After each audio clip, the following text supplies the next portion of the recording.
One last time, I have to see this ground. It's beautiful now, as if nothing had happened here. Soon they will tear down the main house, and then nothing will be left. Nothing. Except what I remember. I grew up in the town nearby, where my father was the mayor, and where this house stood, waiting for me. It was built by Wilfred Butler. We had never seen him, and he never lived at home. Until the day before Christmas in 1950, he finally did come back. For the last time.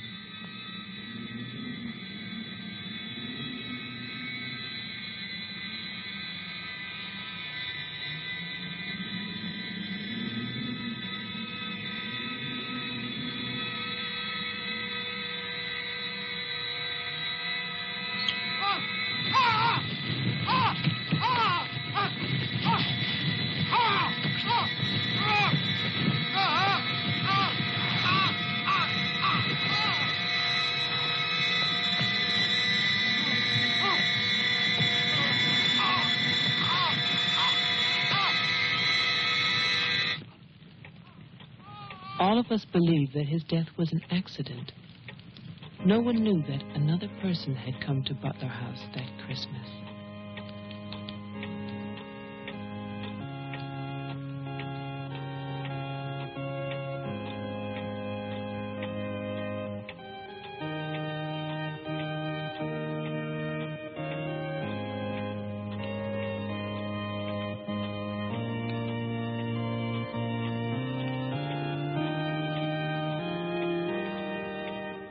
As Deputy Coroner of the County of Arlington, State of Massachusetts, I hereby find, upon evidence of an autopsy conducted by the medical examiner of this county, that the deceased, Wilfred Butler, died as a result of burns inflicted accidentally upon himself on his own premises during the afternoon of December 24th, 1950. No further inquiry shall be held over the body of the deceased, and this inquest is officially closed. All is calm, all is bright, round yon virgin mother and child.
After the coroner's inquest, on New Year's Day, they buried Wilfred Butler. There was no one there to mourn him. It was the funeral of a stranger.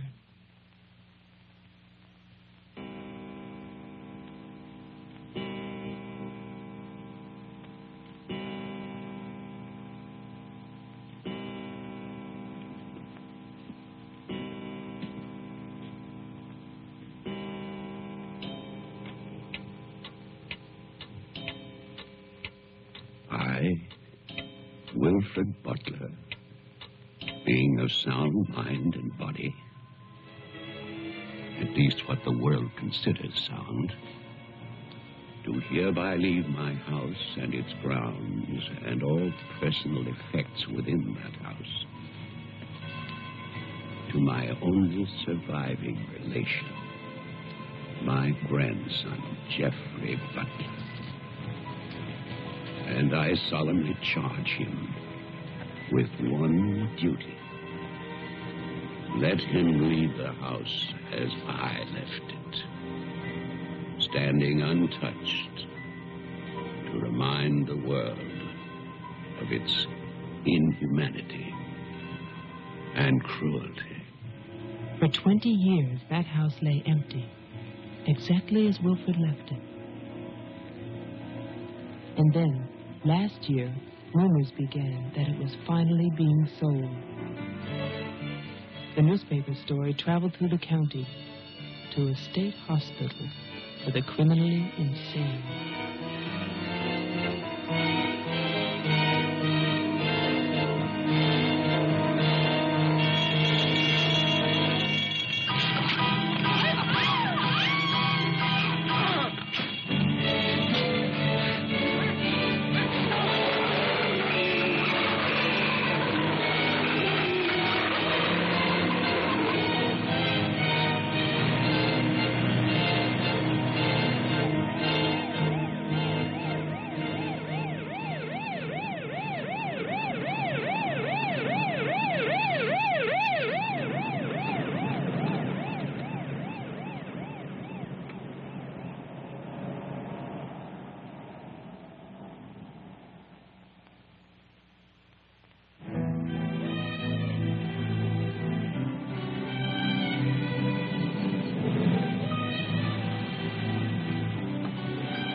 The man who came to sell the house had never seen it.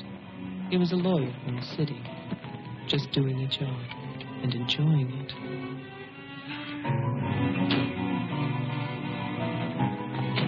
Stop! And look serious, please. Oh, you're hopeless. Oh, look! Hey, wait, where you going now? The mayor's gonna have a fit, kid. One more shot. Come on. Stay there. I want one together. And smile.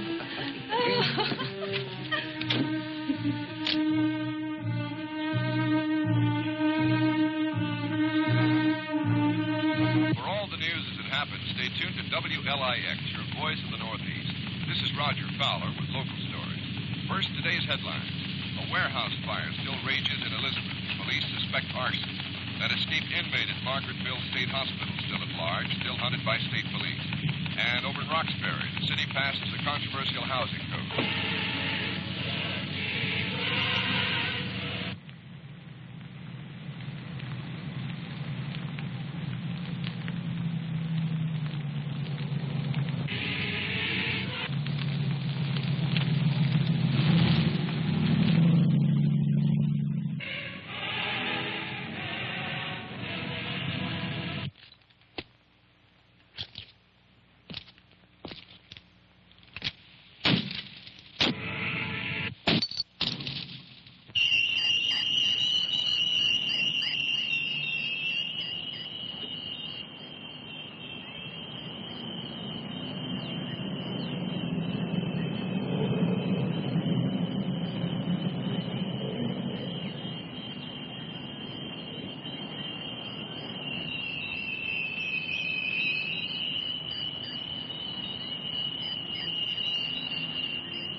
Well, didn't I tell you? It's beautiful. Can we see the rest of it? Honey, that was it. I think the mayor's waiting for me. My love is such an important man. Right. Laura always says that. Darling, What? Don't be long. Honey, if you get bored, just look at the view. Sooner or later, that viaduct's going to take us back home.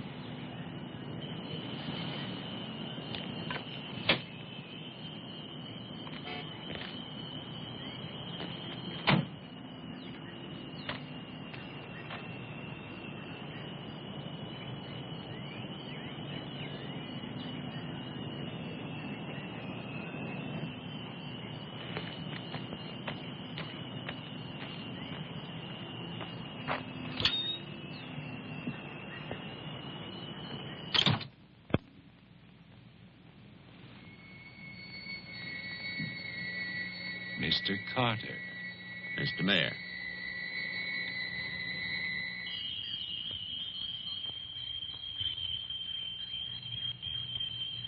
Let me introduce you. This is Charlie Toman, who publishes our weekly newspaper, The Patriot. Mr. Tolman? And this is Tess Howard. How do you do? She operates our switchboard. Oh, really? We call her the communications director. And this is Bill Mason. Mason? Our sheriff.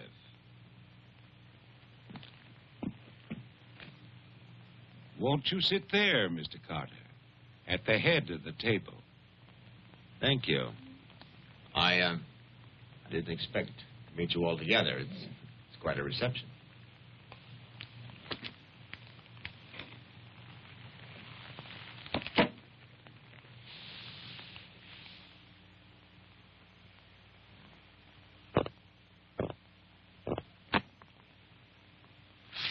All right, let's begin. As you know, I've been retained by Jeffrey Butler. The matter concerns the house that he inherited from his grandfather, Wilfred Butler. Go on, Mr. Carter.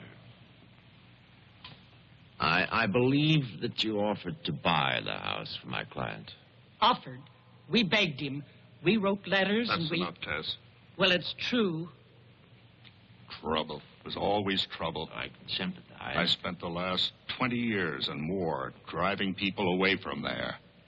Prowlers, burglars, kids, they're the worst.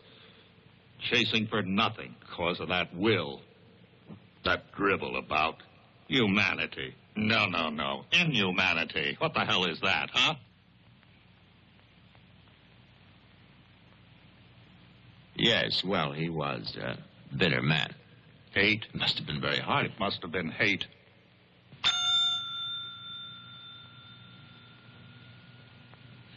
That man hated. Well, some people are like that.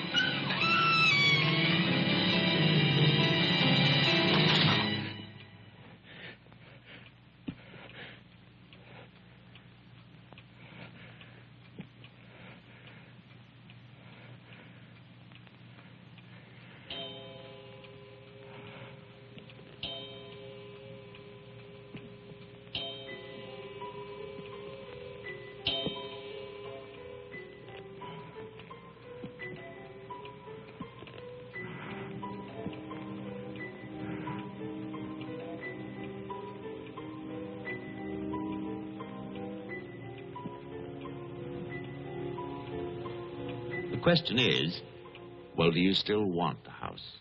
Are you offering it to us, Mr. Carter? Exactly. Why now? Well, that's Mr. Butler's business, isn't it? You know we're not rich. Most of us came here during the Depression. But we love this town. It's our home. And naturally, you want to improve it. Exactly. My client understands that, and he fully sympathizes, and he's willing to sacrifice the house for $50,000 in cash by noon tomorrow.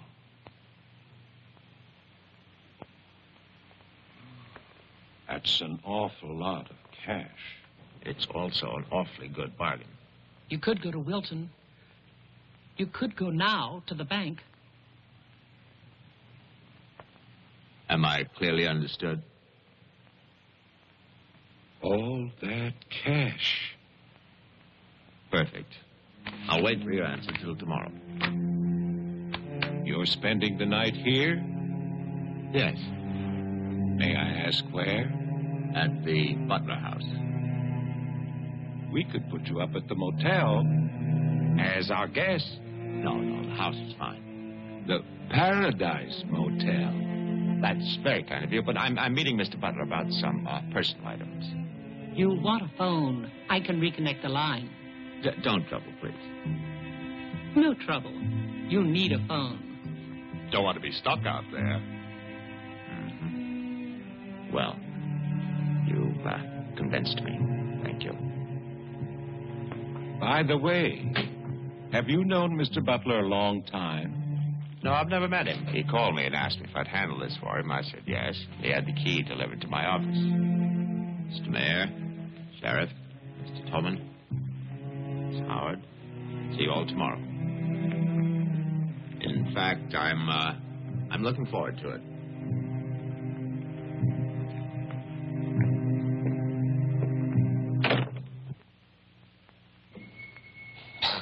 Slick, really slick. He's a big lawyer, Bill. You've got to expect that. Don't tell me about lawyers. Oh, you see the way he looked at us? You see his clothes? He's doing his job. Just don't tell me about lawyers. You know what I'd like to see? Two of them like that when talking to each other. Neither one of them would know what to believe. I love you, too.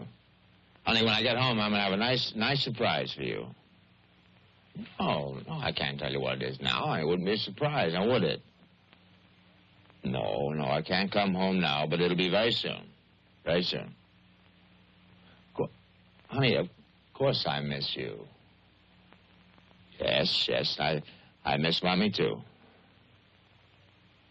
Laura, how are you, kid?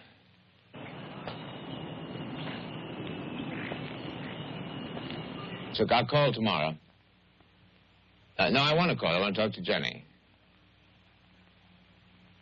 Yeah, well, as a matter of fact, I'm having a fine time. Well, same to you, darling. What do you mean, hostile?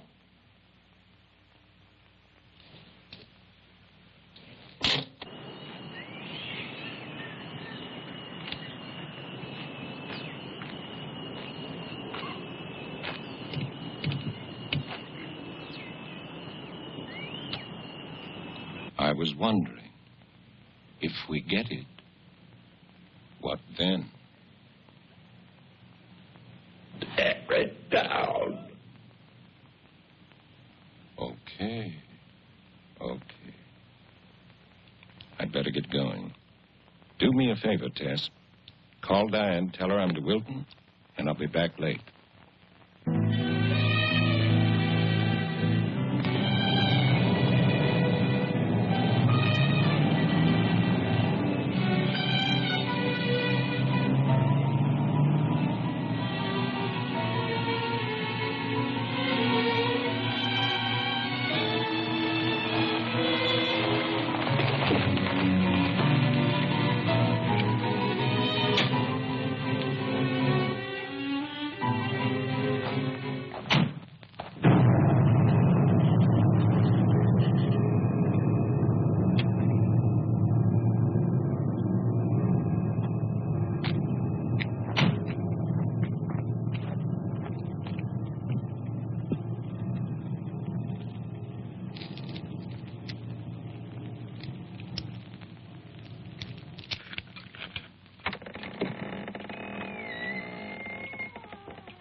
It's fantastic, isn't it?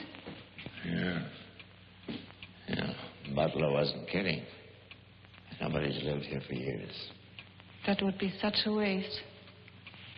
It's his grandfather's monument. You know, The caretaker who keeps this place just the way he left it. What kind of monument is this? Well, that's the trouble. Nobody remembers anymore.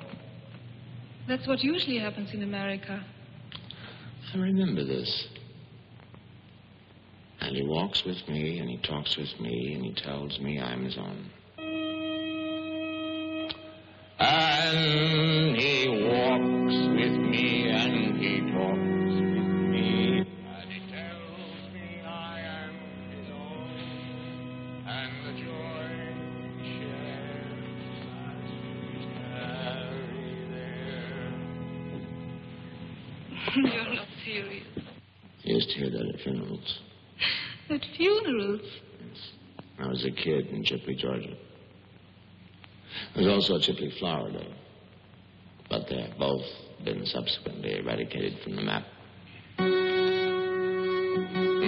other has ever known.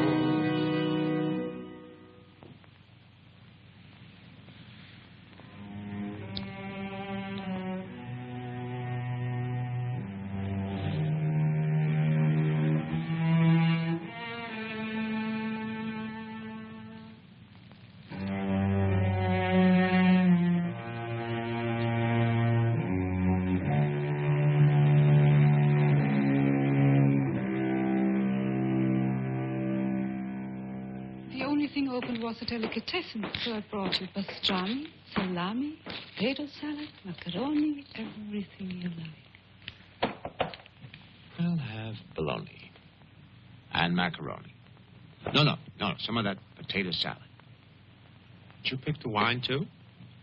The delicatessen man took a personal interest in its selection. Oh, well, we got lucky again. That's early 1970. That's hard to come by. Can I have some, too? Of course you may.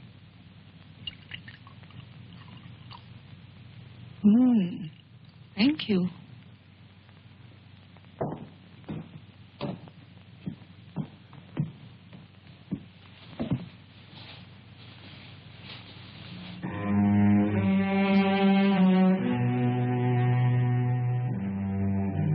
It must have been wonderful. What? The people who lived here. They must have had a wonderful life. Well, I hope they did. Wilfred Butler must have believed in something. Look at that stone fireplace. Parquet floor. The mahogany. This table. And you probably think this place is made of wood, right? Well, Wrong. You know what his grandson told me? Underneath that wood, there's 2 feet of stone. The foundation is 8 bricks wide. Now, someday they're going to come in here and they're going to tear this place down and they're going to build little tract houses all over this property on quarter-acre and half-acre lots. And that bulldozer's going to come up that hill toward this house. And it's going to get the surprise of its life. They built a kingdom out here. Only nobody's left. no. Butler has a grandson. No. He's probably like the rest of us. Wants money. You know, he's asking $50,000 cash for this place, and if the only way he can get, he can get at least $250,000. But he won't take his time. So he'll get screwed.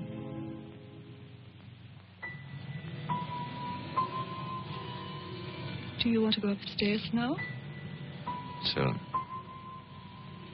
You know, one of the great pleasures in life is the pleasure of anticipating pleasure. Isn't it?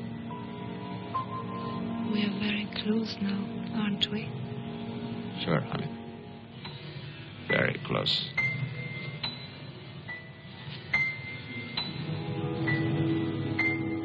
I don't see any beds yet. Well, keep looking, honey. Butler said the place was furnished.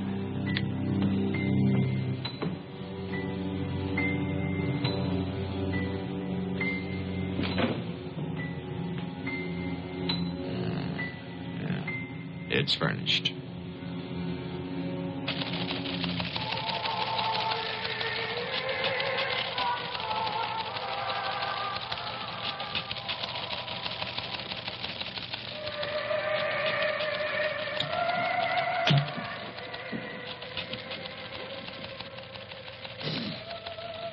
anything doing? No, sir. But look at this. More football, huh? Look how they smeared that quarterback. Look at his arm. Got no time now. Otas. How about that telephone up at the Butler house? Is it working? Well, try it now. I'll wait.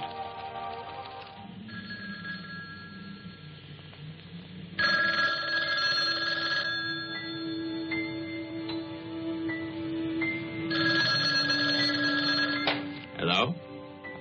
Oh, yes, Miss Howard. Yeah, the phone's working fine. Very nice of you to call. Thank you. Good night. Honey, I'm going down to the car to get some cigarettes. Be back in a minute. Okay. Don't get lonely.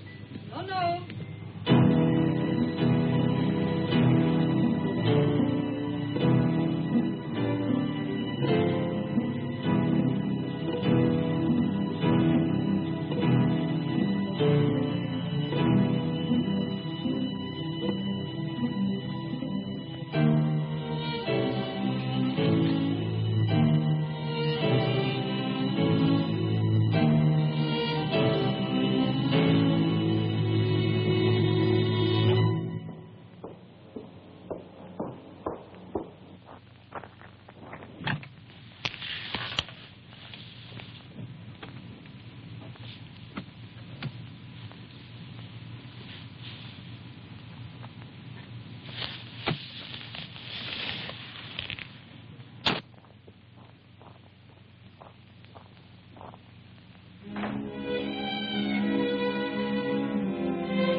Did you get your cigarettes? Yes, I did. May I have one? Sure. Oh, it's the most amazing thing. These cigarettes come in these very small packages these days. Oh, that's for me? Mm-hmm. Can I open it? Oh, no. Our Christmas is day after tomorrow. Is that an order? Yes, ma'am. That's an order.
Mason. Bill, someone's calling from Butler House. Okay, put him on. Go ahead now. Mr. Carter? I'm not Carter. Who is this? The honor. Butler. I'm worried, Sheriff. Carter's not here. Speak up, I can't hear you. I can't. I'm sick. Can you come here? What is it? What's wrong? His car's here, but he's gone. Won't you come? Okay. Now you stay put in that house. I'll wait for you. Please, hurry. I'm afraid. Now take it easy. I'm coming.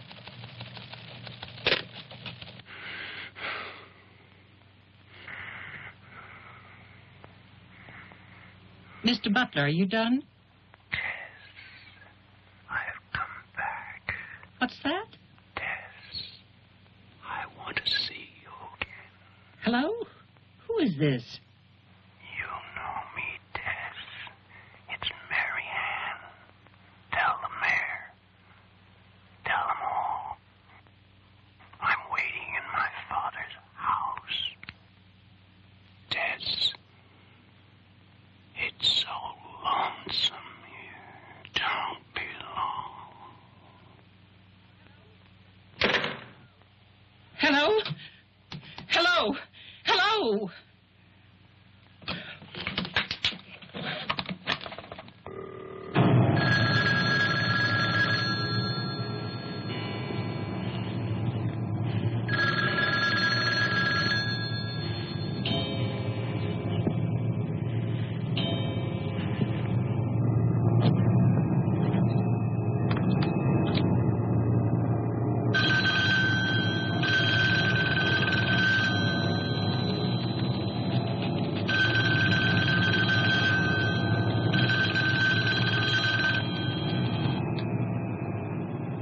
Oh, my God, where is everybody?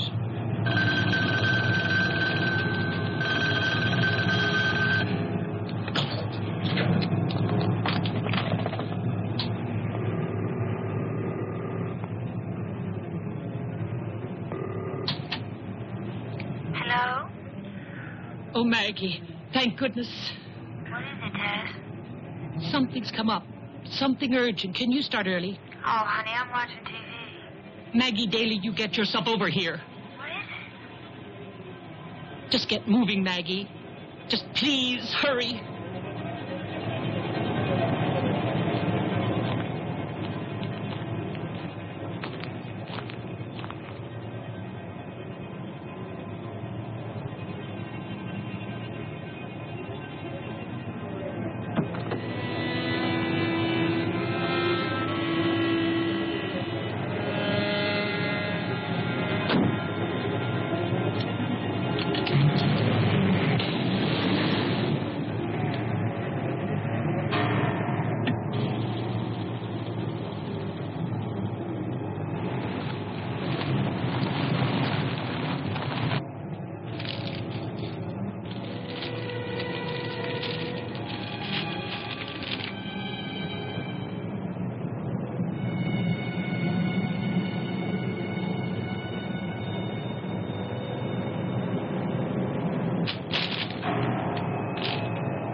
Come in. It's open. Okay, mister, that's far enough. What do you want here? Where? Try again. My father's not home. And don't move. You want me to put my hands up? No. Just stay there. What are you staring at? I seem to remember you from the road. That's why I'm holding a gun. You scare me. That makes sense. Thanks. Does everybody carry one here? You can ask the sheriff when he gets here. I'll call him. I'm sorry to disappoint you, but the sheriff's office is empty. How do you know? I was just there. Who are you? Jeffrey Butler. Oh, you're the one who's selling the house. Yes. Have you any ID? Come on. Don't laugh at me. I want your ID. Some maniac escaped from Margaretville.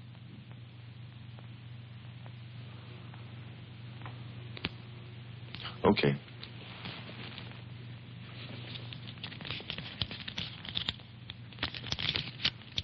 Put it on the table.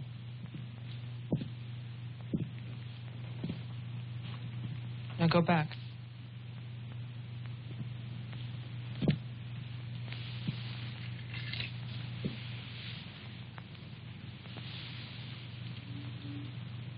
California license. Lucky you. Would you like to see my maniac card from the asylum? They give you one when you escape.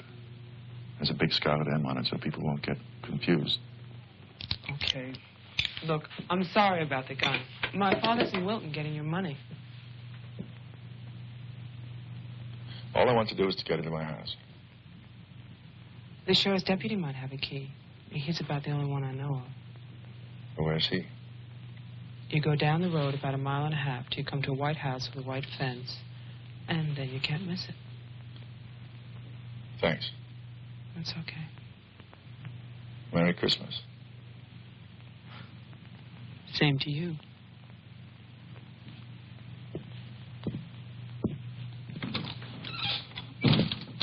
If I don't call back in an hour... What? Call the mayor or Mr. Tone and nobody else. Promise me you'll do that. Well, sure. Mark it down, honey, so you'll have it. Sheriff to 301. I'm heading west on Route 5 to Butler House. You'll hear from me.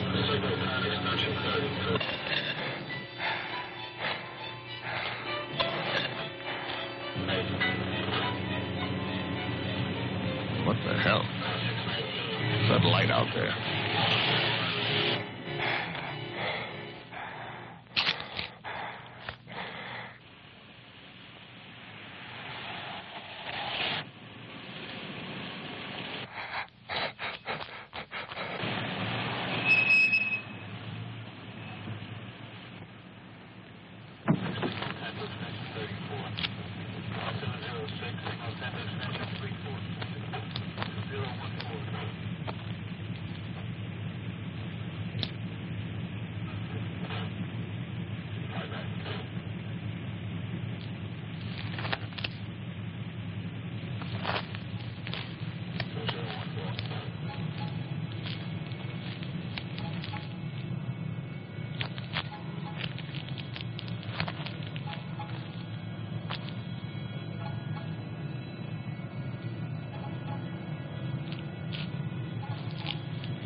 Hi.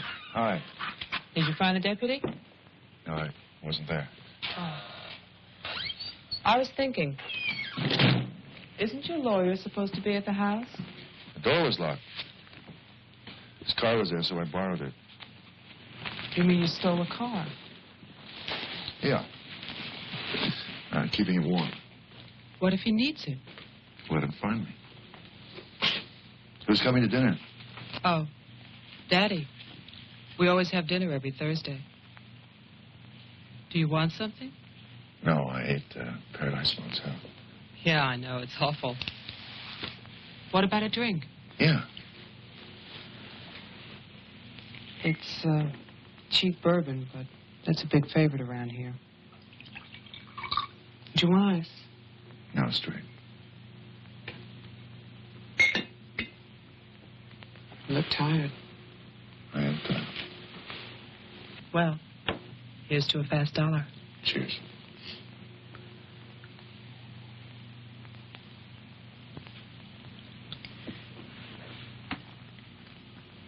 Why did you decide to sell the house?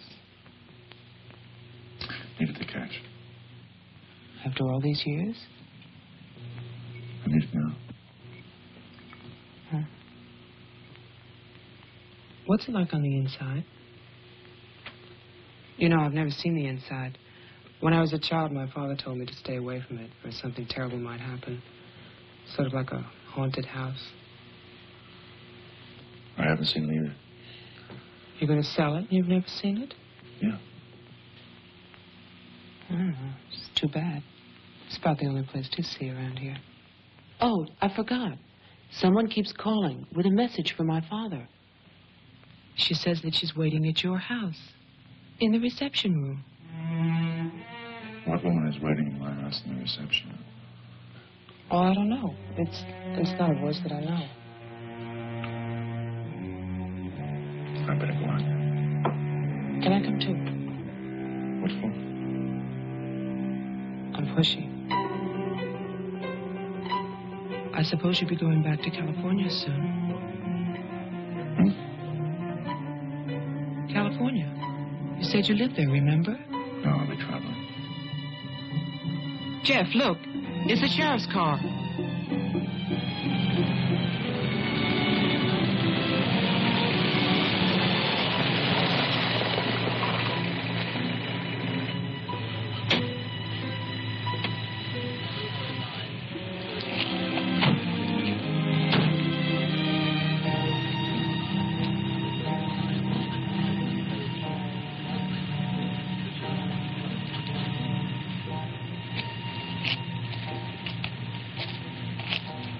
There's a light.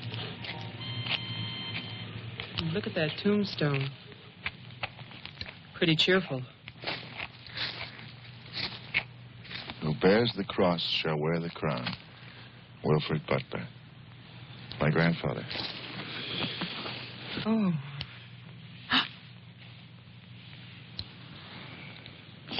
Someone left their sunglasses in the snow. They're the sheriff's. My lawyer's missing. So is the sheriff. You get strange phone calls.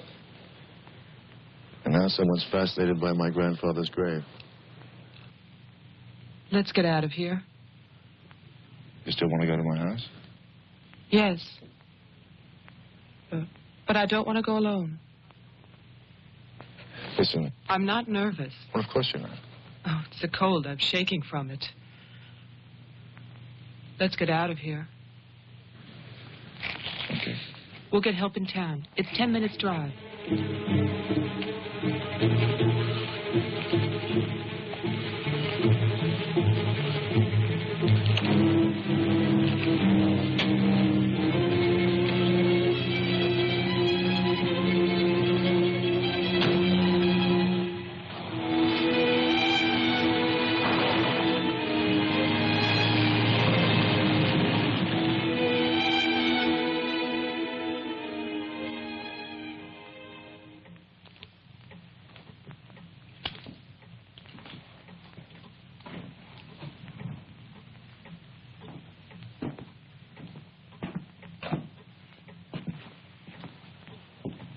Good night, Mr. Toman. Have a nice holiday.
Deputy's not here, but Tolman is.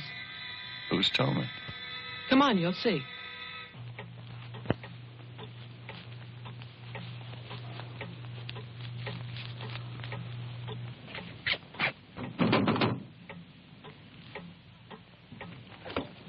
Mr. Tolman, wait. No, please, I have to talk to you. I'm sorry. This is Jeffrey Butler. He's the one who's selling the house. He can't get inside the place. And my father's gone to Wilton. So we wondered...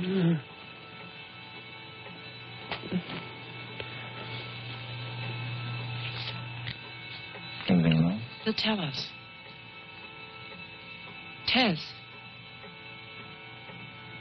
has gone to his house. Why would she go there? I don't know. Anyway, she won't get in. You say it's locked.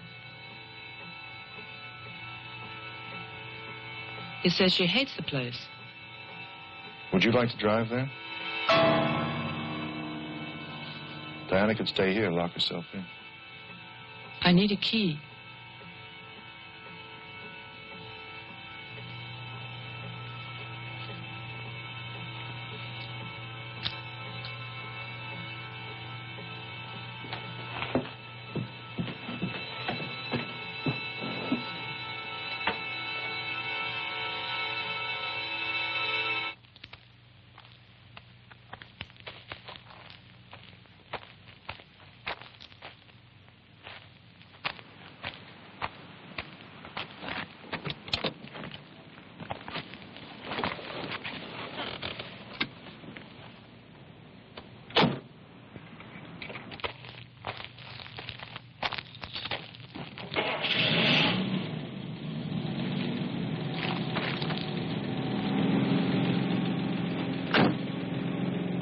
This isn't my house.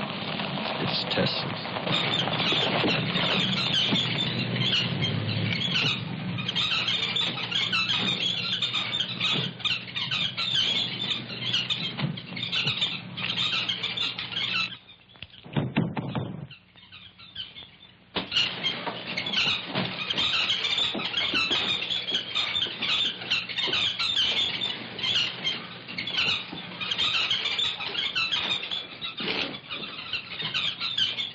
Tess isn't here.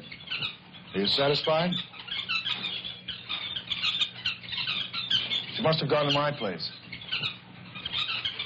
Well, why wouldn't she go there? She hates it. Maybe she went to see the woman who's there. Someone called the mayor's house before. Said she'd be waiting.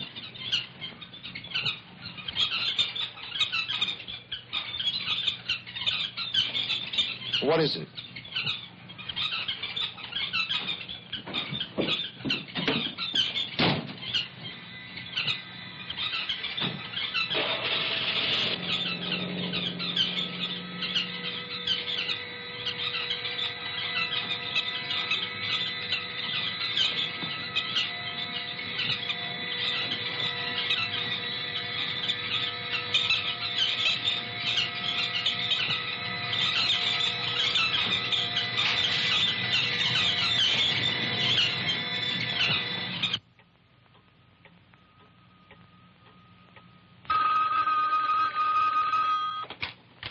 Hello, Jeff?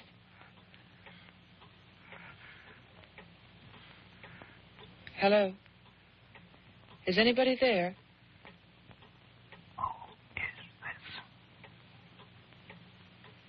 I'm Diane Adams. I spoke to you before. Bring your father to the house. This is Marianne. Tell him I have the diary. I'm waiting. Who are you?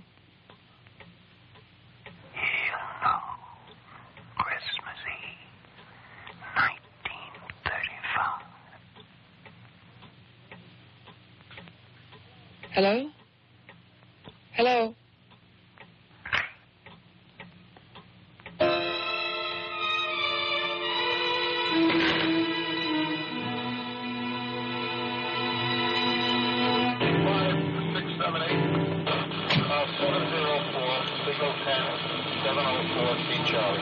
704, signal 10, 704, C Charlie.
Sheriff, I saw your car.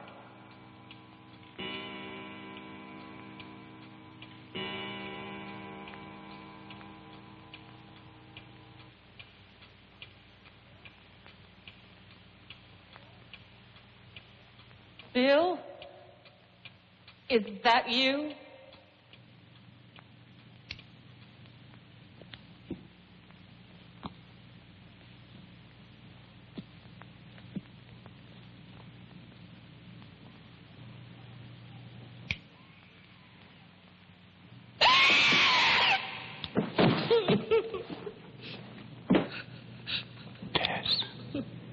You can't see me, but I can see you. Oh, yes, I remember that face. You're older now. And fatter. But still, Tess. And you're frightened, aren't you? Don't be afraid. I want to help you. Take my hand. Take it, Tess.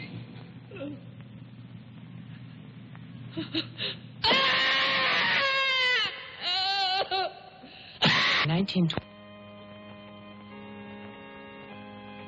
The person on the telephone said 1935, Christmas Eve. But that's not the beginning. In 1927, Butler House was restored by Wilfred Butler. After that, I find social notes, parties, nothing special. Then, in 1930, Butler's wife, Catherine, dies of tuberculosis. In August 1933, it starts. Wilfred Butler's daughter is cruelly attacked and raped. Her name is Mary Ann, the same name as the caller who left those messages tonight. She's 15 then. On May 2nd, 1934, Mary Ann Butler gives birth to a son, Jeffrey Butler. Jeff. Early in 1935, Butler House is turned over to a Dr. Robinson as an asylum for mental patients. And then Butler goes on to say that he has committed his own daughter. Mary Ann will live at the asylum. There's no end to this story. It's been carefully cut out of all the papers. Why would Toman do that?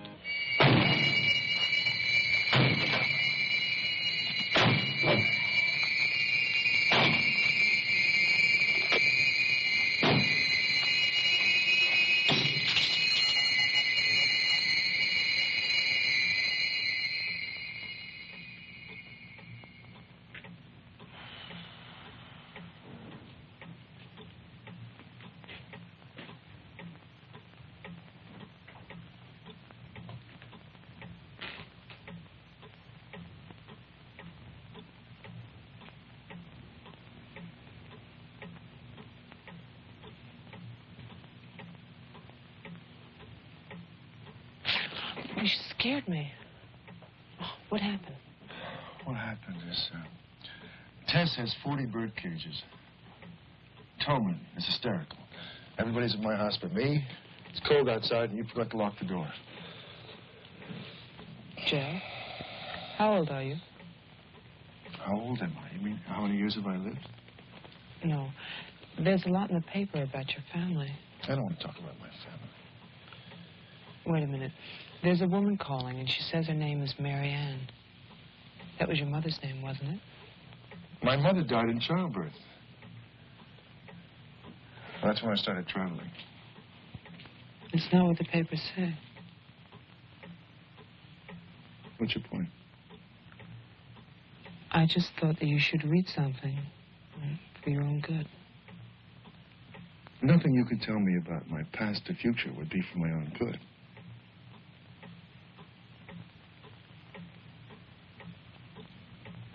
Where is the paper? It's on the table.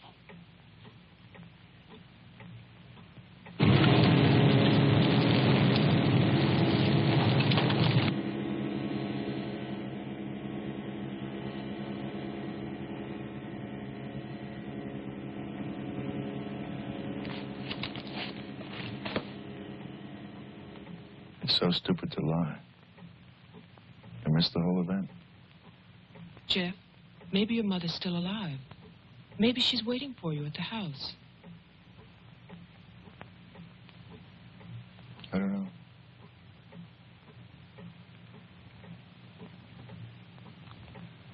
Come on. No more side trips. Let's go out there.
She's dead.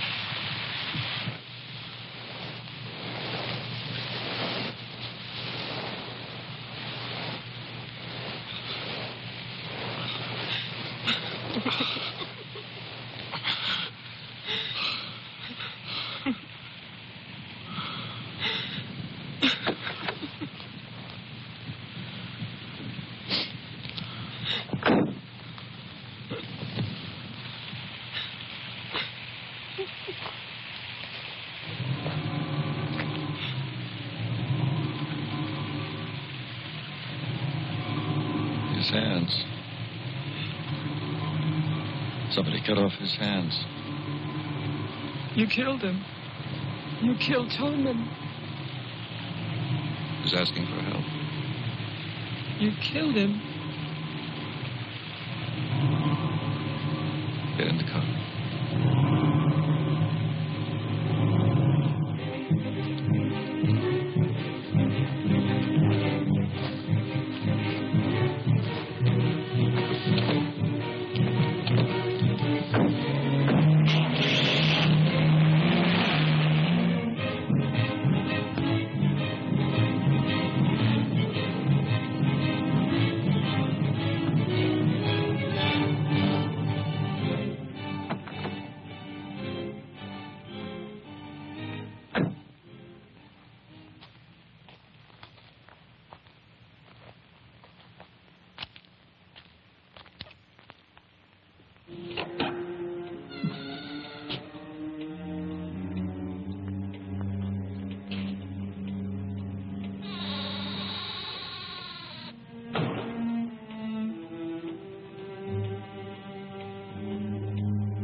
house?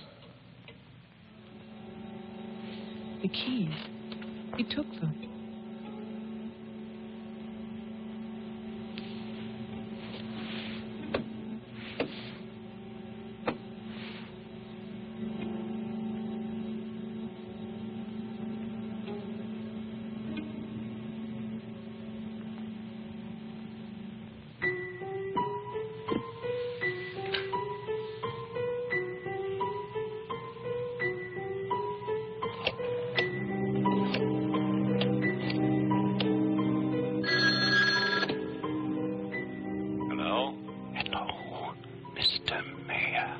Yes, what?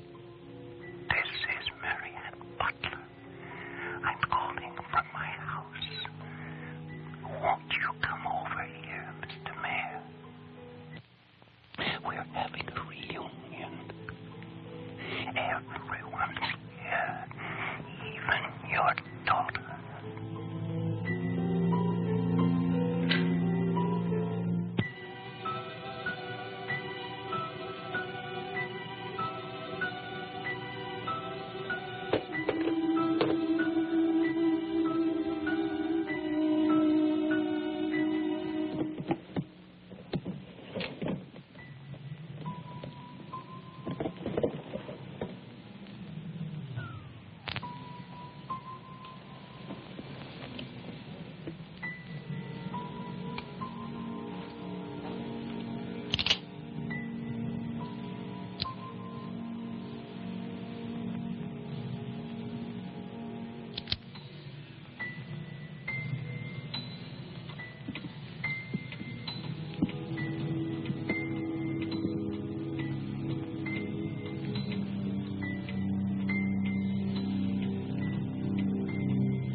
I write this knowing that no one shall ever see it.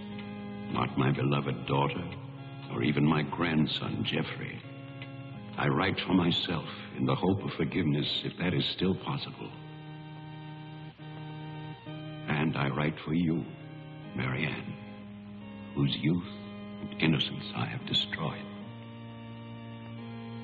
By 1935, the doctors had treated my daughter for a year.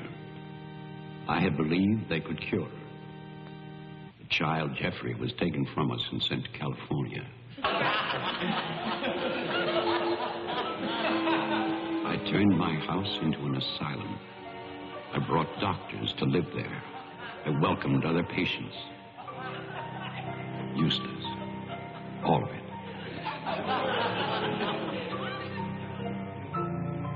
I remembered what she had been. There was never a lovelier, happier child.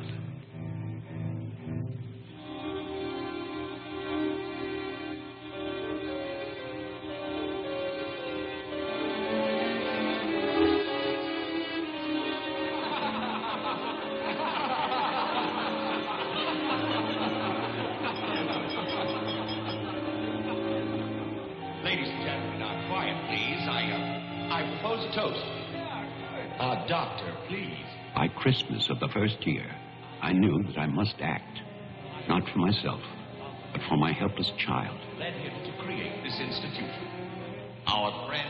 I had no plan. All I knew was that I must take her from these men with their promises, their lies. Shall we? Huh?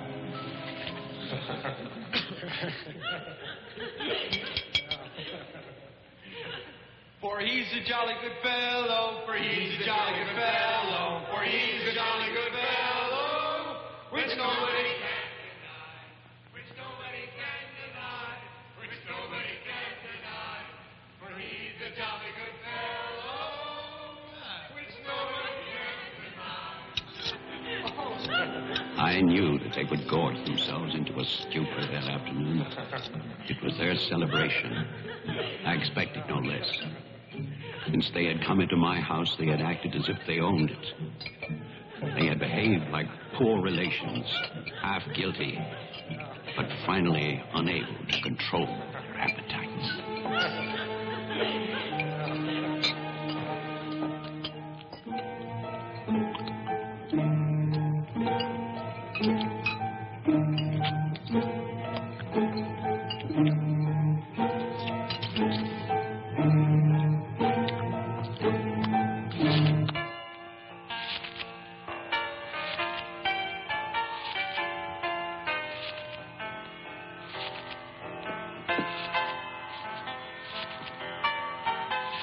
After dinner, they danced and drank as they usually did. All the time, Robinson would smile and reassure me. They expected me to believe, because I had no choice. Wilfred, trust me. He really believed Marianne would be well. He saw a light. There is a light at the end of a long tunnel. Believe me. There is a light at the end of a long tunnel.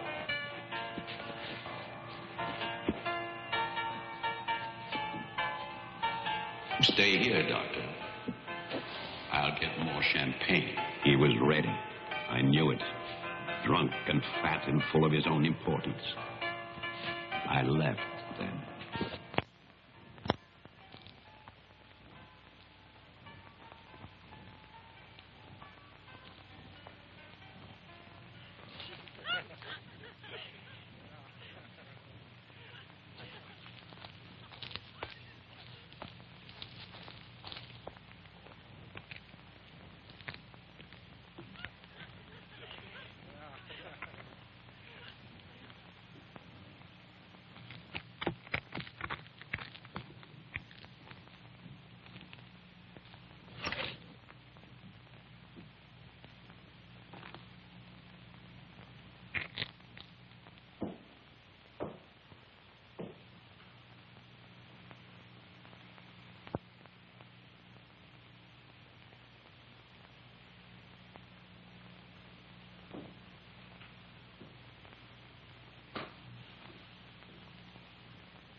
My cruelty to Marianne was inhuman. I know that. I had loved her. I had fathered our child, Jeffrey. I had brought her to this. But I swear that on that afternoon, all I wanted was to save my child.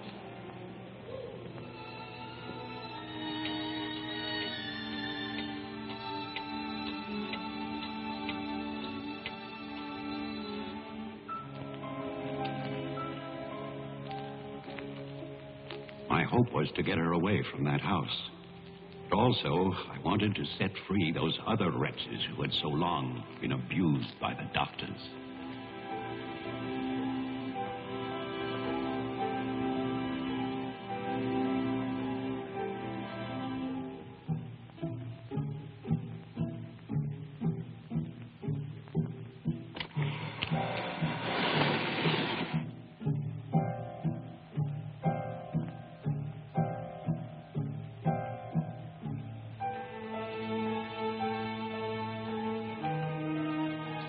I knew what they might do if these inmates were freed. And this is my guilt.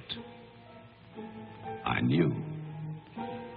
And still, I freed them.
After the inmates started for the house, I went to get our car to take Marianne away.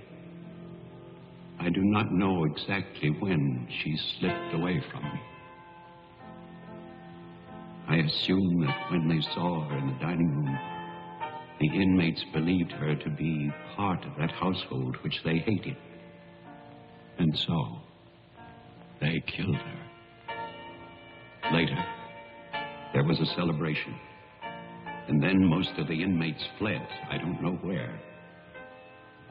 But I shall never forget what they did to my child. Since that Christmas, I have lived in prisons and asylums. Lived anonymously, as an animal. I have wandered in bitterness until all seasons have become as one. And that is a season of vengeance.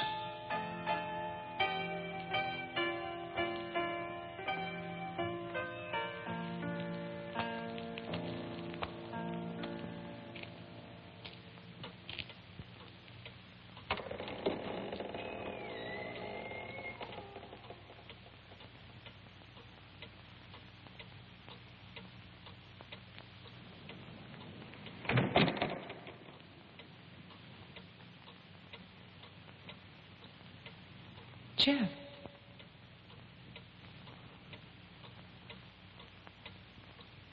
Jeff. Wilfred Butler is still alive. This is still his house. Your grandfather died in 1950. He was burned to death in this house. My grandfather poured gasoline over a squatter he found here. The town wanted to believe he was dead. They still do.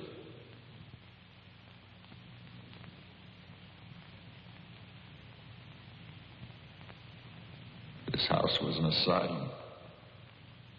There was a massacre by the inmates. Tess, Tolman, the sheriff. Your father. No. All inmates. They killed my mother in this room.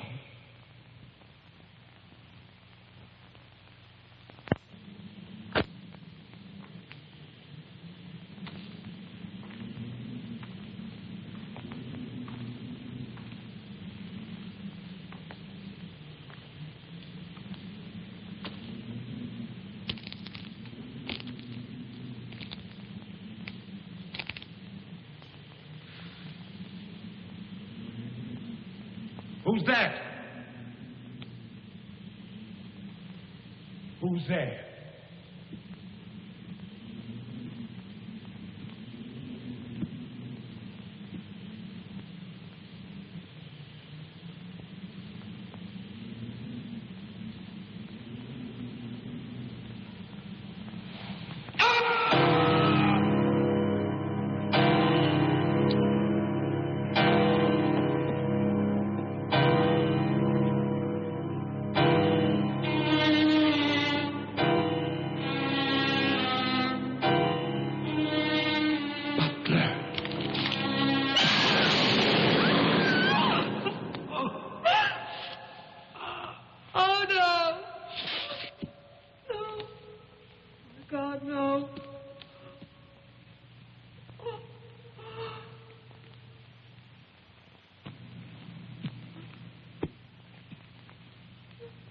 Daddy? Daddy? Diane? Jeff? Jeff? No. No. Jeff, why? Why? Sorry.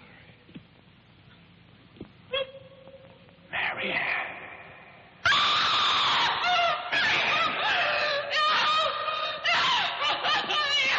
Don't run away. Don't. I'm your father. Don't be afraid. I won't hurt you. Please. It's all right. I won't hurt you.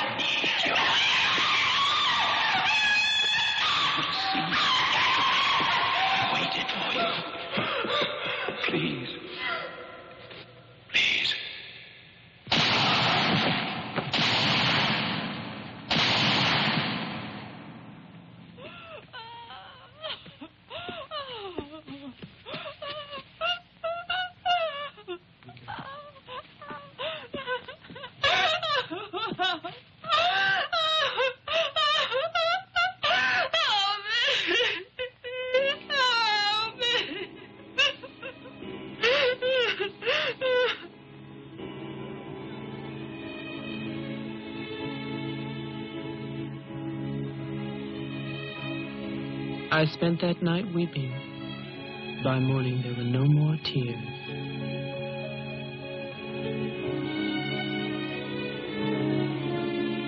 I know that my father and Jeffrey both thought they were shooting at killers, but they were simply the last victims in that house of victims.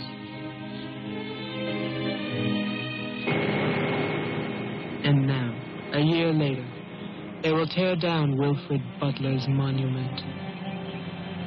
But they can never destroy my memories of what happened here.